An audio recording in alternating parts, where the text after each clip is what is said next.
Hi friends, आज हम बात करेंगे कॉन्स्टिट्यूशन के एक बहुत ही पावरफुल और कंट्रोवर्शियल पार्ट के बारे में, जो कि है पार्ट 18 और ये डील करता है इमरजेंसी प्रोविजन से।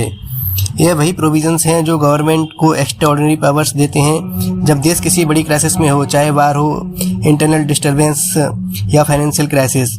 इमरजेंसी लगते ही सेंटर की पावर बढ़ जाती है, स्टेट्स की पावर कम हो जाती है, फंडामेंटल राइट्स सस्पेंड हो सकते हैं, डेमोक्रेसी टेम्परली रिस्ट्रिक्टेड हो सकती है। इसलिए इमरजेंसी प्रोविजंस को समझना बहुत ज़रूरी है, स्पेशली अगर आप यूपीएससी, एमपीएससी, एसएससी या जुडिशरी की प्रिपरेशन कर रहे हैं। तो चलिए शुरू करते हैं। बदलाव की शुरुआत की और लोकतंत्र के मूल्यों की अहमियत भी दिखाई। 25 जून 1975 को रातों रात सब कुछ बदल गया। 26 जून 1975 का दिन भारत के इतिहास का सबसे काला दिन कहा जाता है। लोकतांत्रिक भारत का काला अध्याय 21 मार्च 1977 को खत्म हुआ। राष्ट्रपति फखरुद्दीन अली अहमद ने प्रधानमंत्री इंदिरा गांधी के अनुरोध पर धारा 352 के तहत आपातकाल की घोषणा की थी। आजाद भारत के दौर का ये सबसे विवादास्पद दौर माना जाता है। लोकनायक जयप्रकाश नारायण ने इसे सबसे काले घंटों की संज्ञा दी। इस घोषणा के तुरंत बाद रातों रात कई नेता हिरासत में ले लिए गए। वास्तव में 25 जून की घटनाओं की जड़ 12 जून 1975 थी। उस दिन सुबह सुबह ये खबर आई कि अदालत ने फैसला सुनाया है कि इंदिरा गांधी ने 1971 में रायबरेली चुनाव जीतने के लिए सरकारी मशीनरी का गलत इस्तेमाल किया था और इस कारण न्यायालय ने उनका चुनाव रद्द कर दिया और उन्हें 6 साल के लिए चुनाव लड़ने के लिए अयोग्य भी घोषित कर दिया। अदालत का यही फैसला आपातकाल लागू करने का मुख्य कारण बना, लेकिन सरकार ने सुरक्षा, पाकिस्तान के साथ युद्ध, सूखा, 1973 के तेल संकट का हवाला देते हुए इन्हें राष्ट्रीय सुरक्षा के लिए खतरा बताया। सरकार ने दावा किया कि हड़तालों और विरोध प्रदर्शनों तो फ्रेंड्स, जैसे कि हम डिस्कस किया, किसी भी देश को बाहर से एक्सटर्नल और अंदर से इंटरनल सिक्योरिटी थ्रेट्स का सामना करना पड़ सकता है। ऐसे इमरजेंसी सिचुएशंस को हैंडल करने के लिए यूनियन गवर्नमेंट को एक्स्ट्रा पावर्स दी गई हैं। इंडिया एक फेडरल सिस्टम है जहां सेंटर और स्टेट्स के बीच पावर्स डिवाइड होती हैं। नॉर्मली सेंटर्स की पावर्स लिमिटेड होती हैं, लेकिन इमरजेंसी के टाइम सेंटर को ज़्यादा पावर्स मिल जाती हैं। पार्ट 18 जो डील करता है आर्टिकल्स 352 से 360 यानी 352 से 360 तक आर्टिकल्स पार्ट 18 में रहते हैं। कॉन्स्टिट्यूशन में इमरजेंसी से रिलेटेड प्रोविजंस यही आर्टिकल्स बताते हैं। कॉन्स्टिट्यूट असेंबली के मेंबर्स का मानना था कि इमरजेंसी का डेंजर सिर्फ थ्योरेटिकल नहीं बल्कि रियल है। कॉन्स्टिट्यूट असेंबली के मेंबर अल्लादी कृष्णस्वामी अय्यर ने कहा था कि देश कभी भी ग्रेव और डिफिकल्ट टाइम्स का सामना करना पड़ सकता है, इसलिए एक स्ट्रॉन्ग सेंटर जरूरी है। इंडियन कॉन्स्टिट्यूशंस में 3 टाइप की इमरजेंसी को बताया गया है, जिनमें फर्स्ट है नेशनल इमरजेंसी जो आर्टिकल 352 के अंदर आती है। नंबर 2 है स्टेट इमरजेंसी या जिसे हम प्रेसिडेंस रूल कहते हैं, राष्ट्रपति शासन कहते हैं, वो आर्टिकल 356 के अंदर आता है। और नंबर 3 है फाइनेंशियल इमरजेंसी जो आर्टिकल 360 के अंदर आती है, यानी आर्टिकल 360 के अंदर फाइनेंशियल इमरजेंसी को हम डील करते हैं। तो फ्रेंड्स, अब नंबर बाय नंबर बात करते हैं ये सारी इमरजेंसीज के बारे में। तो फ्रेंड्स, फर्स्ट है नेशनल इमरजेंसी। तो अब इसके बारे में बात करेंगे, यह कब लगती है। तो प्रेसिडेंट नेशनल इमरजेंसी डिक्लेयर कर सकते हैं जब उन्हें लगे कि देश या किसी हिस्से की सिक्योरिटी को सीरियस थ्रेट है। इसके ग्राउंड्स हैं, जैसे नेशनल इमरजेंसी 3 ग्राउंड पर लग सकती है, जैसे कि वार या फिर एक्सटर्नल एग्रेशन यानी बाहर से हमला, या आर्म रिविलियन यानी हथियारबंद बगावत। प्रेसिडेंट चाहे तो पूरी इंडिया में या सिर्फ किसी एक पार्ट में इमरजेंसी लगा सकते हैं। इमरजेंसी एक्चुअल वार होने से पहले भी लग सकती है अगर प्रेसिडेंट को लगे कि इमिनेंट डेंजर यानी तुरंत खतरा है। तो अब इसमें कैबिनेट का रोल क्या है उसको समझते हैं। प्राइम मिनिस्टर और कैबिनेट मिनिस्टर्स को अपनी रिटन एडवाइस प्रेसिडेंट्स को देनी होती है। पीएम अकेला रिकमेंड नहीं कर सकता, पूरी यूनियन कैबिनेट को अप्रूव करना पड़ता है। जब रिटन एडवाइस होती है तब वो जुडिशियल रिव्यू के लिए भी ओपन होती है। तो अब हम बात करते हैं पार्लियामेंट अप्रूवल के बारे में।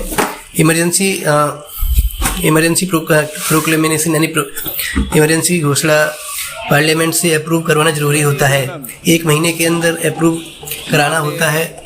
मंत्री महोदय, स्पेशल मेजोरिटी से पास होना चाहिए, यानी कि 2/3 मेंबर्स प्रेसिडेंट एंड वोटिंग करनी चाहिए और टोटल मेंबरशिप की मेजोरिटी होनी चाहिए। टोटल मेंबरशिप का मतलब है हाउस के टोटल मेंबर्स, चाहे कोई एब्सेंट हो या सीट वैकेंट हो। अगर लोकसभा डिसॉल्व हो जाए तो उस केस में क्या प्रोविजन है, इसकी बात करते हैं। अगर लोकसभा डिसॉल्व हो जाए या 1 मंथ के अंदर अप्रूव ना कर पाए तो राज्यसभा 30 दिन के अंदर अप्रूव करेगी, और लोकसभा जब दोबारा कॉन्स्टिट्यूट होगी तो 30 दिन के अंदर उसको भी अप्रूव करना होगा। अगर लोकसभा टाइम पर अप्रूव नहीं करती है तो इमरजेंसी ऑटोमेटिकली ख़त्म हो जाएगी। तो फ्रेंड्स, इस इमरजेंसी में आर्टिकल 44th अमेंडमेंट जो हुआ था 1978 में, उसमें जो मेजर चेंजेस थे उसके बारे में बात करते हैं। 1978 में 44th कॉन्स्टिट्यूशनल अमेंडमेंट एक्ट लाया गया ताकि नेशनल इमरजेंसी के मिसयूज कम हो सके, स्पेशली 1975 के एक्सपीरियंस के बाद। तो फ्रेंड्स, इसमें इंपॉर्टेंट चेंजेस क्या आए थे उनकी बात करते हैं। इंटरनल डिस्टर्बेंस को रिप्लेस करके आर्म्ड रिबेलियन कर दिया गया, मतलब सिर्फ सीरियस हथियारबंद बगावत पर ही इमरजेंसी लगेगी। नंबर 2, यूनियन कैबिनेट यानी PM प्लस कैबिनेट मिनिस्टर्स को रिटन एडवाइस देनी होगी प्रेसिडेंट को, PM अकेला रिकमेंड नहीं कर सकता है। इमरजेंसी को 1 मंथ के अंदर पार्लियामेंट से अप्रूव करवाना होगा, पहले 2 मंथ थे। अप्रूवल स्पेशल मेजोरिटी से होगा, लोकसभा को स्पेशल पावर्स दी गई इमरजेंसी को डिसकंटिन्यू करने की। आर्टिकल 20 और 21 right to life and personal liberty को इमरजेंसी में भी सस्पेंड नहीं किया जा सकता है। तो फ्रेंड्स, अब हम बात करते हैं एग्जाम्पल्स के पास्ट इमरजेंसीज इन इंडिया। तो फ्रेंड्स, जो इसमें इमरजेंसी लगी थी वो पहली बार लगी थी 1962 में, जब चाइना अटैक हुआ था। वो उसका एक रीजन था, जैसे कि ऊपर मेंशन किया गया, एक्सटर्नल एग्रेशन। उस समय प्रेसिडेंट थे डॉक्टर S राधाकृष्णन। जो सेकंड इमरजेंसी लगी थी वो 1971 में लगी थी, जब पाकिस्तान वार हुआ था, वो भी एक्सटर्नल एग्रेशन का रीजन था। और जो नंबर 3 और जो सबसे मोस्ट कंट्रोवर्शियल जो इमरजेंसी लगी थी 1975 में इंदिरा गांधी के टाइम पर, वो इंटरनल इमरजेंसी थी, जिसमें जब प्रेसिडेंट फखरुद्दीन अली अहमद थी और प्राइम मिनिस्टर इंदिरा गांधी थी। 1975 इमरजेंसी को मिसयूज माना गया था, इसी वजह से 44th अमेंडमेंट लाया गया। लगी चिंगारी कब पूरे भारत में फैल गई, तो फ्रेंड्स, अब इसके आगे होती है 1975 में अदालत में गांधी पर चुनावों में भ्रष्टाचार का आरोप साबित हो गया और जयप्रकाश ने उनके इस्तीफे की मांग की। लेकिन कुछ समय बाद ही इंदिरा गांधी ने राष्ट्रीय आपातकाल की घोषणा कर दी। JP के नाम से मशहूर जयप्रकाश नारायण घर घर क्रांति के पर्याय बन गए। उस समय राष्ट्र कवि रामधारी सिंह दिनकर ने कहा था कि सिंहासन खाली करो कि जनता आती है। पूरे उत्तर भारत में कांग्रेस विरोधी लहर थी, लेकिन किसी को भी ये आभास नहीं था कि इंदिरा गांधी भी चुनाव हार सकती हैं। लेकिन जब नतीजे आए तो आधी रात को आकाशवाणी से घोषणा हुई कि रायबरेली लोकसभा सीट पर प्रधानमंत्री इंदिरा गांधी अपने प्रतिद्वंदी जनता पार्टी के राज नारायण से करीब 55,000 मतों से चुनाव हार गयी। तो पूरा देश स्तब्ध रह गया। आपातकाल का दंश झेल रही देश की जनता के लिए ये व्यक्ति से ऊपर लोकतंत्र की जीत। I'd like, obviously, because that's a question directed towards the state of emergency, which you declared in 1975, when you gave yourself very great powers, and you explained, if I'm right, when you wrote to the President requiring the permission to carry out the state of emergency, information has reached us which indicates that there is an imminent danger to the security of India. What was the precise nature of that danger? I'm afraid you can't say anything with great precision. But you talked to your people of a deep and widespread conspiracy of which you were sure they were aware. What conspiracy? Well, it's obvious, isn't it? Now the whole subcontinent has been destabilized. But this was internal upheaval you were warning. No, it was both. It was supported from outside. But you required the special powers on the basis of internal upheaval. But no, the question was, had it been only internal with no foreign interference, one could have dealt with it in a much easier way. But you didn't even mention, with respect, and you didn't mention no, why should one mention everything? No, one doesn't mention everything at any time. Why should one? Could I? But it's very obvious when people have followed the doings of international agencies and who was present at India at what time. And what is happening today is borne out everything that we suspected earlier. Can I put to the अब इसके आगे होती है financial emergency जो article 360 के अंदर आती है। फाइनेंशियल इमरजेंसी तब लगती है जब देश की फाइनेंशियल स्टेबिलिटी या क्रेडिट को थ्रेट हो, इकोनॉमिक कंडीशन इंटरनल या एक्सटर्नल रीजन से डिस्टर्ब हो। प्रेसिडेंट डिक्लेयर कर सकते हैं तो अप्रूवल की बात करें तो 2 मंथ्स के अंदर पार्लियामेंट से सिंपल मेजोरिटी से अप्रूव करना होता है। इसके इफेक्ट्स क्या हैं? यूनियन स्टेट्स को फाइनेंशियल मैटर्स में डायरेक्शंस दे सकता है। सैलरीज और अलाउंसेस रिड्यूस किए जा सकते हैं, including supreme court and high court जजेस। स्टेट्स के मनी भी प्रेसिडेंट की कंसिडरेशंस के लिए रिजर्व किए जा सकते हैं। अब तक इंडिया में कभी भी फाइनेंशियल इमरजेंसी इंपोज नहीं हुई है। तो हम बात करते हैं ड्यूरेशन ऑफ नेशनल इमरजेंसीज़ की। तो फ्रेंड्स, अगर एक बार अप्रूव हो जाती है तो ये 6 महीने तक वैलिड रहती है। हर 6 महीने बाद पार्लियामेंट से रिन्यू कराना पड़ता है। अनलिमिटेड टाइम्स एक्सटेंड हो सकती है और हर 6 महीने के अप्रूवल के साथ।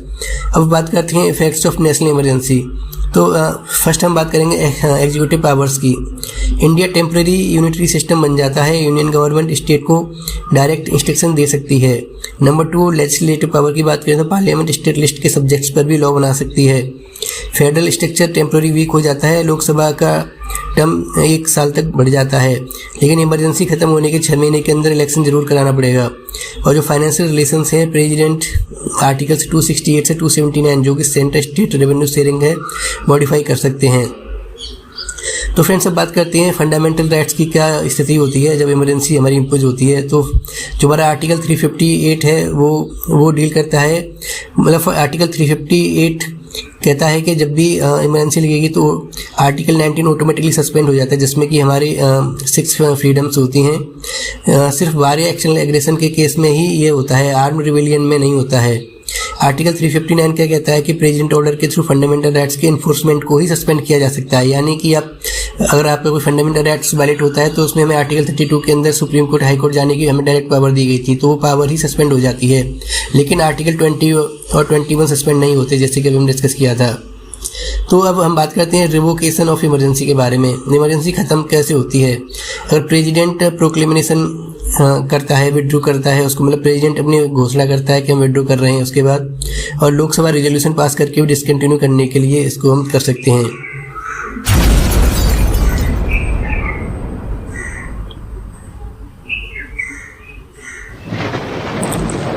तो फ्रेंड्स, अभी हमने ये डिफरेंट टाइप की इमरजेंसी देखी थी। हम इसके बारे में, जैसे अभी हम थोड़ा इसके बारे में डिस्कस करेंगे 1975 इमरजेंसी, जो एक हिस्टोरिकल एग्जांपल्स है। तो फ्रेंड्स, 25 जून 1975 को प्राइम मिनिस्टर इंदिरा गांधी ने इंटरनल डिस्टर्बेंस के बेसिस पर इमरजेंसी लगाई थी। ये इंटरनल डिस्टर्बेंस वही है जो 44 अमेंडमेंट 1978 में चेंज किया गया था, क्योंकि इसका मिसयूज़ काफ़ी हुआ था। इसको इंटरनल डिस्टर्बेंस के आर्म रिवेलियन यानी हथियारबंद बंदोबस्त का चेंज कर दिया गया था, यानी उसी केस में लग सकता है। इंटरनल डिस्टर्बेंस का एक बहुत ही व्यापक टॉपिक था, इसलिए इसे चेंज करके आर्म्ड रिवेलियन यानी हथियारबंद बंदोबस्त के चेंज किया गया। तो उस टाइम प्रेसिडेंट फखरुद्दीन अली अहमद थे। इस पीरियड में प्रेस सेंसरशिप हो गई थी, अपोजिशन लीडर्स अरेस्ट हो गए थे, फंडामेंटल राइट्स सस्पेंड हो गए थे, जुडिशरी प्रेशर में आ गई थी। जो 1975 से 1977 का पीरियड था, इंडियन डेमोक्रेसी का सबसे कंट्रोवर्शियल पीरियड माना जाता है। 1977 में इलेक्शन हुआ और मोरारजी देसाई की गवर्नमेंट आई। इसके बाद 44th अमेंडमेंट पास हुआ, जिससे इमरजेंसी पावर्स टिकट कर दी गई, जैसा कि डिस्कस किया हमने। तो फ्रेंड्स, इसका जो एक दूसरी टाइप की इमरजेंसी है, जिसे हम प्रेसिडेंट्स रूल यानी राष्ट्रपति शासन कहते हैं, इसके बारे में बात करेंगे। ये आर्टिकल 356 के अंदर आता है।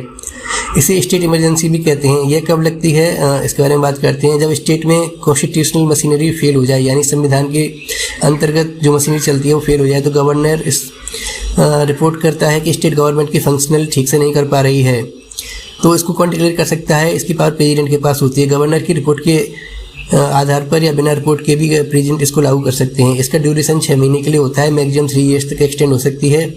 हर 6 मंथ्स में पार्लियामेंट अप्रूवल जरूरी होता है। इसके इफेक्ट क्या होते हैं? स्टेट सीएम और काउंसिल ऑफ मिनिस्टर हटा दिए जाते हैं। गवर्नर सेंटर के ब्याह पर रूल करता है। State legislative assembly suspended dissolve हो सकती है। तो फ्रेंड्स, इसका मिसयूज भी होता है। जैसे मिसयूज ऑफ आर्टिकल 356 में बात करें तो इसका मिसयूज काफ़ी बार हुआ है। इस पर लैंडमार्क जजमेंट दिया था सुप्रीम कोर्ट ने, जैसे कि SR Bommai versus union of India की बात करते हैं। इस केस में सुप्रीम कोर्ट ने कहा था कि आर्टिकल 356 जुडिशियल रिव्यू के अंदर आता है, प्रेसिडेंट का डिसीजन एब्सोल्यूट नहीं है। फेडरलिज्म बेसिक स्ट्रक्चर का पार्ट है। यह जजमेंट इंडियन फेडरल डेमोक्रेसी के लिए बहुत इंपॉर्टेंट है। तो फ्रेंड्स, अभी जैसे कि हमने बात की, तो इसका हम कंपैरिजन करते हैं डिफरेंट जो इमरजेंसीज हैं। तो 3 टाइप की इमरजेंसी हमने डिस्कस की, जैसे नेशनल, स्टेट, फाइनेंशियल। तो फ्रेंड्स, जो नेशनल इमरजेंसी है वो आर्टिकल 352 के अंदर आती है, और इसके जो ग्राउंड होते हैं वो वार, एक्सटर्नल एग्रेशन और आर्म्ड रिवेलियन के कारण होता है। अब जो स्टेट इमरजेंसी, जिसे हम प्रेसिडेंट रूल कहते हैं, वो आर्टिकल 356 के अंदर आती है। ये जब होता है जब कॉन्स्टिट्यूशनल ब्रेकडाउन हो जाता है उस स्टेट में, तब गवर्नर की रिपोर्ट के आधार पर या प्रेसिडेंट अपने डिसीजन लेकर इसको इम्पोज कर सकते हैं। फिर नंबर 3, जैसे कि हम डिस्कस किया, फाइनेंशियल इमरजेंसी आर्टिकल 360 के अंदर आती है। जब वो फाइनेंशियल इनस्टेबिलिटी हो जाती है तो इसको हम लागू करते हैं, जो इंडिया में एक ही बार भी फाइनेंशियल इमरजेंसी नहीं हुई है। तो फ्रेंड्स, इमरजेंसी प्रोविजन कॉन्स्टिट्यूशन का सेफ्टी वॉल्व है। यह देश को बचाने के लिए दिए गए हैं, लेकिन मिसयूज भी हो सकते हैं। 1975 इमरजेंसी ने हमें सिखाया कि डेमोक्रेसी को प्रोटेक्ट करना कितना ज़रूरी है। इसलिए 44th अमेंडमेंट ने सेफ गार्ड सेट किए। इंडियन कॉन्स्टिट्यूशन एक लिविंग डॉक्यूमेंट है जो एक्सपीरियंस से इवॉल्व होता है। तो फ्रेंड्स, इंडिया में प्रेसिडेंट रूल कब लगाए गए थे उसकी बात करते हैं। तो बात करें सबसे पहले केरला की, जिसमें 1959 में राष्ट्रपति शासन लगाया गया था। यह इंडिया का पहला मेजर कंट्रोवर्शियल यूज था राष्ट्रपति शासन का, जिसमें elected communist government of EMS नंबूदीर पर डिसमिस कर दी गई थी। एलिगेशन था कि लॉ एंड ऑर्डर इश्यू है, लेकिन अपोजिशन ने बोला कि यह पॉलिटिकल प्रेशर का रिजल्ट था।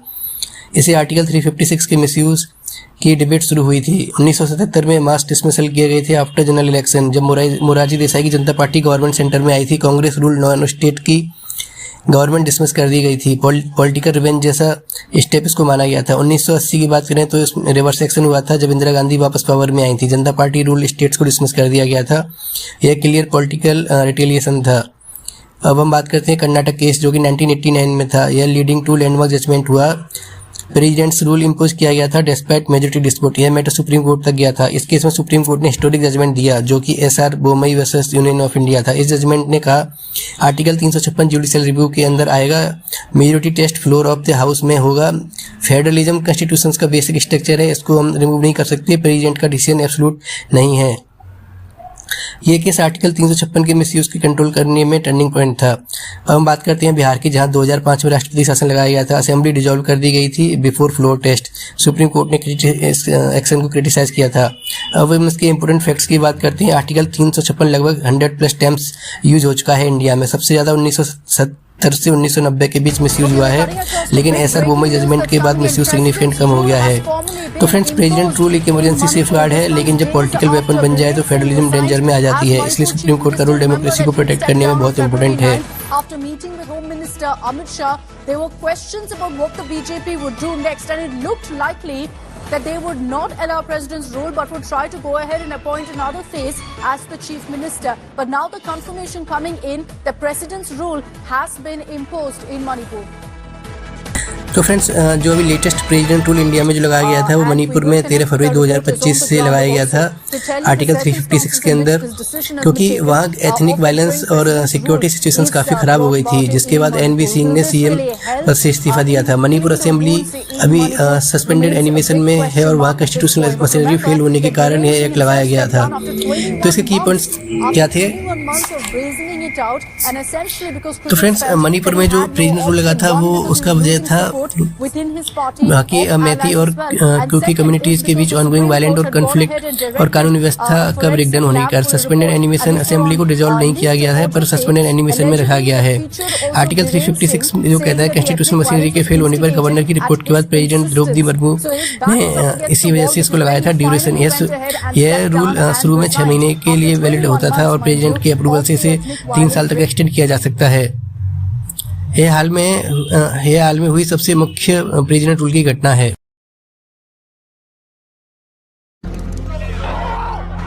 Since early May, clashes between indigenous communities have resulted in violence and destruction across the state.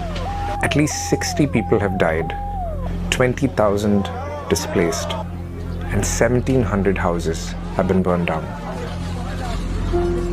Mobs from different communities have attacked temples, churches, and vehicles. The military has been friends, वहाँ राष्ट्रपति शासन मणिपुर में लगाने का reason क्या था, इसके बारे में बात करते हैं। तो फ्रेंड्स, मणिपुर में मैतेई और कुकी समुदायों के बीच मुख्य संघर्ष का कारण मैतेई समुदाय को अनुसूचित जाति का दर्जा देने की मांग, भूमि अधिकार और पहाड़ी क्षेत्रों में अवैध इमिग्रेशन का मुद्दा है। कुकी समुदाय इस मांग का विरोध करता है क्योंकि उन्हें डर है कि उससे उनके आदिवासी अधिकार की भूमि छिन जाएगी। तो फ्रेंड्स, मैतेई समुदाय जो राज्य की आबादी में लगभग 53% है, खुद को ST में शामिल करने की मांग कर रहा है, जिससे कुकी चिन समुदाय आदिवासी जो है अपने अधिकारों के लिए खतरा मानते हैं। मणिपुर का अधिकांश हिस्सा लगभग 90% पहाड़ी है, जहाँ कुकी और नागा समुदाय रहते हैं। मैतेई लोग मैदानी इलाकों जो कि इम्फाल घाटी है वे रहते हैं। आदिवासी कानून के तहत मैतेई लोग पहाड़ी क्षेत्रों में जमीन नहीं खरीद सकते, जबकि कुकी लोग घाटी में बस सकते हैं।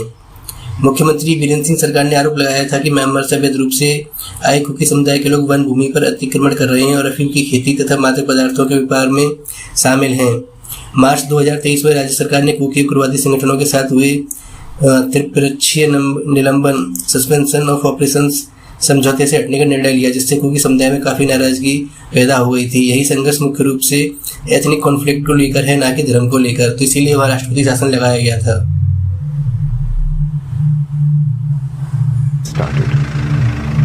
Article 355 was imposed with the governor issuing a shoot-at-sight order to maintain peace. Now, to know why this is happening, we need to explore three important aspects: the geography of Manipur, the rivaling communities in Manipur, and the benefits of becoming a scheduled tribe. Manipur's geography has valleys in the center and hills all around. The Meitei community accounts for at least 50% of the population and are present primarily in the valleys and sparsely in the hills. This community is predominantly Hindu. The Naga and the Kuki tribes account for about 40% of the population and reside primarily in the hills.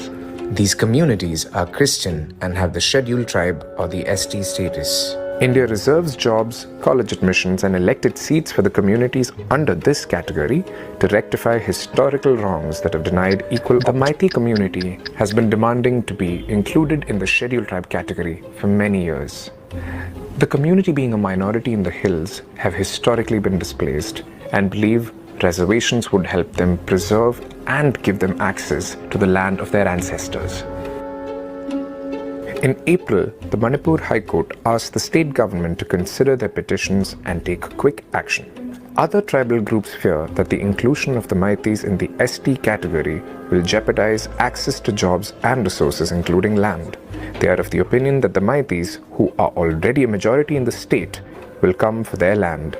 On the 2nd of May, the All Tribal Students Union Manipur held a solidarity march to protest the High Court order supporting the Meitei community. The rally turned violent on the 3rd of May in the Churachandpur district after demonstrators clashed with a group of people. Solicitor General Tushar Mehta, who appeared for the centre and the Manipur government, has assured the Supreme Court that steps are being taken to bring the situation under control. Thousands of civilians have been rescued. Manipur में अभी जो current situation है उसमें मणिपुर में एक साल बाद राष्ट्रपति शासन खत्म हो गया है। 4 फरवरी 2026 को भाजपा नेता युमनाम खेमचंद सिंह नए मुख्यमंत्री के रूप में शपथ ले चुके हैं। फरवरी 2025 में एन बीरेंद्र सिंह के इस्तीफे के बाद से यहां धारा 356 लागू थी। राज्यपाल अजय कुमार भल्ला लोक भवन में नए मंत्रिमंडल को शपथ दिला चुके हैं। नई सरकार के साथ ही मणिपुर में शांति और विकास के नए दौर की उम्मीद जगी है। तो फ्रेंड्स, अगर आपको ये वीडियो पसंद आया हो तो लाइक करें, सब्सक्राइब करें और ऐसी ही जानकारी के लिए जुड़े रहें। Thank you.